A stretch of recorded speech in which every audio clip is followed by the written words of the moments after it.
This is 7 National News, and in our top story, Vice President and Prime Minister of the UAE and ruler of Dubai, His Highness Sheikh Mohammed bin Rashid Al Maktoum, received Robert Fico, Prime Minister of Slovakia, and members of the accompanying delegation at the Zabil Palace on Monday. He stressed that the government and leaders of the UAE welcome cultural, tourism, and economic openness with Slovakia, and building strong and balanced relations based on common interests, mutual respect, and constructive cooperation that fulfills the goals of the two countries and their peoples. The parties discussed existing relations and ways to further enhance them by creating new avenues for cooperation and investment partnership.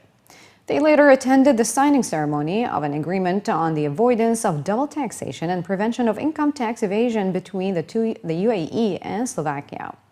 The Slovak Prime Minister noted that his country's potential encouraged the creation of joint investments in sectors like health, medical tourism, innovation, and peaceful nuclear power.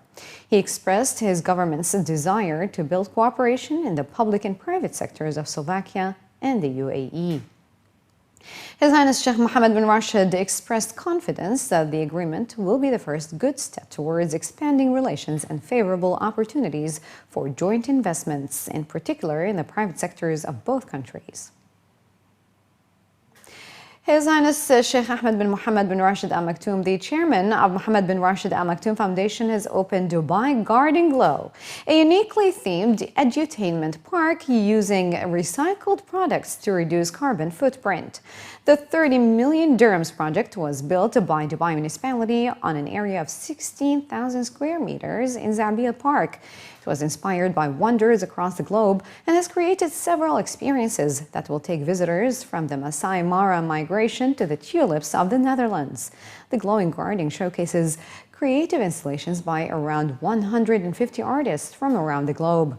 A majestic replica of the iconic Sheikh Zayed Grand Mosque made up of 90,000 porcelain cups, plates, and spoons. A 12-meter-tall miniature of Burj Khalifa recreated with 330,000 small medicine bottles filled with colored water are among the installations at the garden that have applied for the Guinness World Records. Dubai Garden Glow will be open to visitors from December 23rd, 2015 to April 30th, 2016. Priced at 60 dirhams per entry, children below 3 being free, the spectacular glow destination is located in Area B at Zabil Park and will be open every day from 4 p.m. to 11 p.m. The garden is basically focuses on sustainability and lightening, and the majority of the structures that you will see in the garden are lightening structures, and they are made from recycled materials such as bottle of waters, medicines, and also the fabrics are also recycled, and they are all handmade structures. They are not built outside and brought inside. No, they are all been made inside the park itself. We hired around 100 of the employees to build these structures inside the park, and it will last till the end of April. The size of the park, actually, if you talk about the size of Zabil Park in Area B, is around 16 hectares. And yes, in future we have a lot of plans in order to inaugurate Dubai Garden Glow in the next year of 2016 on a bigger scale. Total over 250 people from across the world has come to put the entire thing together. You can see the sparkling garden in one side, you can see the dino in one side, you can see the laser shows. So we have brought people and technology from around the world in one location. So this is a very unique and very first time that you are seeing something different in Dubai. This is the world's largest lighting show that we are doing with the varieties of lights. Over 3 million different kind of lights have been used here.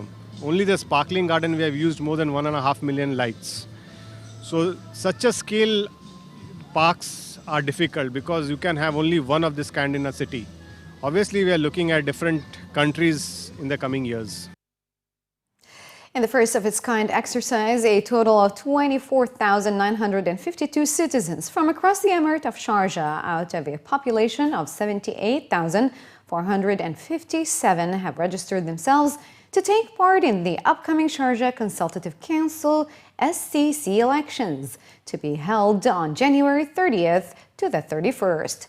According to Mansour bin Nassar, head of the Supreme Committee of SCC Elections, 31.8% of Sharjah's eligible voters got themselves registered at the Sharjah municipality and at centers set up across the emirate to take part in the polls to the highest decision-making body in Sharjah. The head of the Supreme Committee of SCC Elections said that the number of eligible voters in the emirate who have registered for the polls is encouraging. Giving details about the electoral exercise, he said that out of 41,725 citizens, some 9,937 people registered in Sharjah city to cast their votes in the upcoming polls. According to statistics, the majority of Sharjah's population is below 40 and just under 15,000, while some 7,500 citizens are in the age group of 40 to 60. There are approximately 2,500 people who are in the age group of above 60. The registration process for the SCC elections was formally launched on December 6th and continued till December 19th at the Sharjah municipality and other dedicated centers in Sharjah city and in centers across the emirate. The Roads and Transport Authority has announced new service timings for Thursday, the 24th of December, which has been declared as a public holiday to observe the Prophet's birthday. According to the RTA, all paid parking zones in the Emirate of Dubai will be free of charge except for the fish market parking lot and the multi-level parking terminal from Thursday, and will be reactivated on Saturday, the 26th of December. With regards to the Dubai Metro timings, the red line will begin operations from 5:30 a.m. and the green line from 5:50 a.m. on Thursday, with both lines running until 1 a.m. the following day. The Dubai tram services on Thursday, December 24th, will start from 6:30 and continue up to 1 a.m. the following day. Meanwhile, with regards to timings for public buses, Gold Souk Station will operate its services from 4:25 a.m. up to 1 a.m. of the following day. And Al Ghubeiba Station will start at 5 a.m. and continue up to 12:10 a.m. The water bus will be operating at the Marina and Al Ghubeiba stations from 9 a.m. to 10 p.m. All RTA customer service centers and vehicle testing and registration centers will remain off duty on Thursday and will resume their services on Saturday, the 26th of December. The UAE Ministry of Labor declares Friday, the 1st of January, to be a paid holiday for the private sector on the occasion of New Year's Day. His Excellency Sagar bin Ghobash Saeed Ghobash, the Minister of Labor, issued a circular in this regards, and the minister congratulated the President, His Highness Sheikh Khalifa bin Zayed Al Nahyan, Vice President and Prime Minister and ruler of Dubai, His Highness Sheikh Mohammed bin Rashid Al Maktoum, His Highness Sheikh Mohammed bin Zayed Al Nahyan, Crown Prince of Abu Dhabi and Deputy Supreme Commander of the UAE Armed Forces, and Their Highnesses, the Supreme Council members and rulers of the Emirates on the occasion of the New Year. He also greeted the people of the UAE and residents on the occasion. Authorized car dealers have rescheduled maintenance programs following a recent ruling by the Ministry of Economy that comes into effect from January 1st. According to local reports, the Ministry of Economy announced in September that all cars must be serviced at a minimum of every 10,000 kilometers instead of 5,000 kilometers, the service frequency that was commonly recommended by most car manufacturers. The report added that the ministry arrived at the decision taking into consideration consumer interest, which is said to help motorists make considerable savings in service costs. An average 5,000 kilometer service for most Japanese and Korean vehicles costs around 250 dirhams, and at 10,000 kilometers, the service will cost around 400 dirhams. The customers will also benefit from the time saved visiting the service centers less frequently. Experts say that car dealers and service centers can also benefit in terms of the service traffic flow. Rather than limiting the benefits to consumers, for the consumers it is less frequent visits to the service centers. But it also mutually benefits the dealers so that the traffic is almost reduced. So a better space, better utilization of resources so that the vehicle is dropping in every 10,000 kilometers. Moreover, one point to be noted is most of the European and German vehicles are now being serviced at 10,000 kilometer services or as prescribed by oil monitoring systems. The Japanese and Asian models and Southeast Asian models, which has been recommending warranty coverage as a regulation because the vehicle service has to be done every 5,000 kilometers, has upgraded their service intervals to 10,000 kilometers by using synthetic oil instead of conventional motor oil, which benefits the customer on a cost basis. You save on the filters, you save on the visits, and you save on the labor cost. The risk can be evaluated in two things. One is an operational risk and other is a legal risk. The operational risk is until and unless you maintain your vehicle on the prescribed kilometers, you are putting your life and your ride on danger.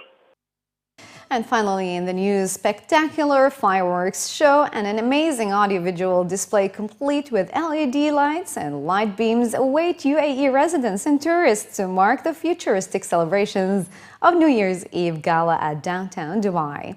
The celebration is billed to be one of the most watched New Year's Eve spectacles, with visitors expected to arrive in Dubai from all over the world. The downtown Dubai New Year's Eve Gala will also include celebrations underlining the 2020 vision of Dubai, paying rich tribute to the UAE and its achievements. Celebrations are also planned across the city with many defined themes or theme acts, each highlighting an inspiring face of Dubai. The main attraction, and what officials describe as a visual masterpiece of Burj Khalifa, will see displays in creative patterns and styles, while fireworks and light displays will be presented in multiple hues and forms, each narrating a story that will resonate with Dubai residents and the global community. Visitors to downtown Dubai will be able to watch the spectacle from specially allocated viewing points in Burj Park as well as from Mohammed bin Rashid Boulevard. Emaar Properties is playing host to the New Year's Eve Gala in Dubai in partnership with all leading government entities to define Dubai as a must-be place in the world on New Year's celebrations.